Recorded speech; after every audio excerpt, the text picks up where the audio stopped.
Hello అండి, నమస్తే. ఇవాళ మనం ప్రిన్సెస్ కట్ బ్లౌజ్ ఎలా కట్ చేయాలో చూద్దాము. ఇది వచ్చేసి స్మాల్ సైజ్ బ్లౌజ్. లైనింగ్ని ఇలా కోరాస్ ఒకవైపు ఉండే విధంగా ఫోల్డ్ చేసుకొని ఎక్స్ట్రాస్ కట్ చేసుకోవాలి. ఆ తర్వాత కుట్ల కోసం మార్జిన్ వదులుకోవాలి 1/4 ఇంచ్ వరకు. వీడియోని పూర్తి వరకు చూడండి. వీడియో నచ్చితే లైక్ చేయండి, సబ్స్క్రైబ్ చేయండి. యూజ్ అవుతుంది అనిపిస్తే ఫ్రెండ్స్కి, ఫ్యామిలీ మెంబర్స్కి షేర్ చేయండి. ఇప్పుడు సైజ్ బ్లౌజ్ నుంచి హైట్ని కొలుస్తున్నాను. ఇలా కింది వైపు కుట్లకు వదులుకొని పైన కుట్లతో పాటు ఖర్చు తీసుకున్నాను. ఈ హైట్ వచ్చేసి నాకు 15 ఇంచెస్ వరకు వచ్చింది. ఈ 15 ఇంచెస్ని ఇంకొక వైపు కూడా మార్కింగ్ చేసుకొని లైన్ డ్రా చేసుకోవాలి. సైజ్ బ్లౌజ్ నుంచి నడుము లూజ్ను కొలుచుకోవాలి.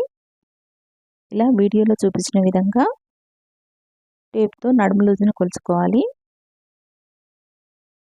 ఇలా కాజా పట్టిని వదిలేసి నడుము లూజ్ను కొలుచుకోవాలి. ఇది వచ్చేసి నాకు 24.5 ఇంచెస్ వరకే వచ్చింది. దీన్ని 4 భాగాలుగా చేసుకుని నడుము కొలతను తీసుకుంటాము. అంటే 6.1 ఇంచెస్ అనమాట. ఇలా 6.1 ఇంచెస్కి మార్కింగ్ చేస్తున్నాను. ఆ తర్వాత 1 ఇంచ్ వచ్చేసి డాట్స్ కోసం మార్కింగ్ చేస్తున్నాను. ఈ బ్లౌజ్ని నడుము కొలత ఆధారంగా కట్ చేస్తున్నాము కాబట్టి నడుము లూజ్కి 1 ఇంచ్ కలిపినట్లయితే మనకు చెస్ట్ లూజ్ వస్తుంది. అంటే ఇక్కడ చెస్ట్ లూజ్ వచ్చేసి 7.1 ఇంచెస్ అనమాట. 6.1 ఇంచెస్కి 1 ఇంచ్ యాడ్ చేసినట్లయితే 7.1 ఇంచెస్ వస్తుంది. ఇప్పుడు షోల్డర్ మార్కింగ్ చేసుకోవాలి. ఈ షోల్డర్ మార్కింగ్ చేసుకోవడానికి చెస్ట్ లూజ్ని సగానికి ఫోల్డ్ చేసి ఆ పైన 2 ఇంచెస్ని యాడ్ చేసుకోవాలి. అంటే ఇక్కడ షోల్డర్ మార్కింగ్ వచ్చేసి 3.5 ఇంచెస్కి మార్కింగ్ చేస్తున్నాను. ఆ తర్వాత 2 ఇంచెస్ యాడ్ చేసుకోవాలి. మొత్తం షోల్డర్ వచ్చేసి మనకి 5.5 ఇంచెస్ వరకు వస్తుంది.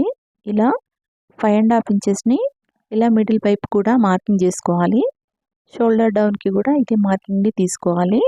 5.5 ఇంచెస్ని ఇలా మనం పెట్టిన మార్కింగ్ ప్రకారం లైన్ డ్రా చేసుకోవాలి.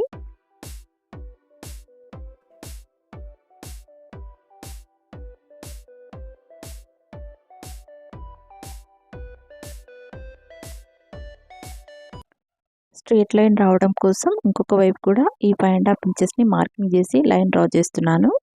ఈ కార్నర్ మార్కింగ్ వచ్చేసి 1 ఇంచ్ తీసుకున్నాను. ఇలా 1 ఇంచ్ తీసుకొని కర్వ్ స్కేల్తో ఆర్మ్ రౌండ్ని డ్రా చేసుకోవాలి. ఇప్పుడు నెక్ షోల్డర్ మార్కింగ్ చేసుకోవాలి. ఈ షోల్డర్కి వచ్చేసి 3 ఇంచెస్ వరకు మార్కింగ్ చేస్తున్నాను. అంటే ఇక్కడ మనకి నెక్ 2.5 ఇంచెస్ వరకు వస్తుంది.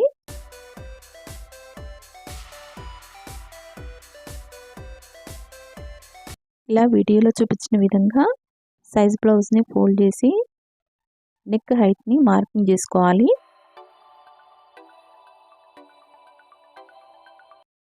ఇలా పైన నెక్ విడ్త్ ఎంత ఉందో చూసుకొని అదే నెక్ విడ్త్ని కింది వైపు కూడా మార్కింగ్ చేసుకోవాలి. మనం పెట్టిన ఈ 2 మార్కింగ్లను కలుపుతూ స్ట్రైట్ లైన్ డ్రా చేసుకోవాలి. ఇలా ఈ వచ్చిన బాక్స్లో మనకు నెక్ షేప్ అనేది ఎలా కావాలనుకుంటామో అలా కట్ చేసుకోవచ్చు.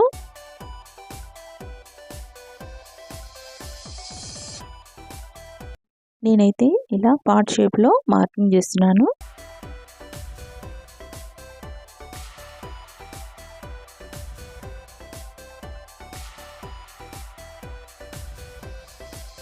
ఇప్పుడు షోల్డర్ వద్ద 1/2 ఇంచ్ వరకు డౌన్కి మార్కింగ్ చేసుకోవాలి.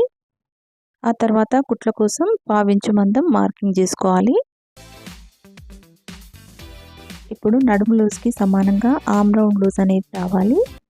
ఇలా చెక్ చేసుకున్న తర్వాత చెస్ట్ లూజ్ని నడుము లూజ్ని కలుపుతూ స్ట్రైట్ లైన్ డ్రా చేసుకోవాలి.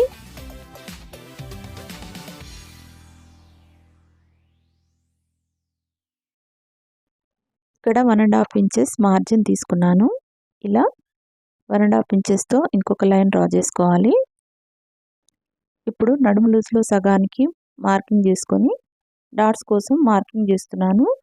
ఈ డాట్ హైట్ వచ్చేసి 3.5 ఇంచెస్ ఉండే విధంగా తీసుకున్నాను. ఇప్పుడు మనం పెట్టిన మార్కింగ్స్ ప్రకారం కట్ చేసుకోవాలి. ఇలా డాట్ వద్ద, నడుము లూజ్ వద్ద, చెస్ట్ లూజ్ వద్ద కూడా క్లచ్ మార్క్ వేసుకోవాలి. ఫ్రంట్ పార్ట్ కటింగ్ని ఇంకొక వీడియోలో చూద్దాము. Thanks for watching this video.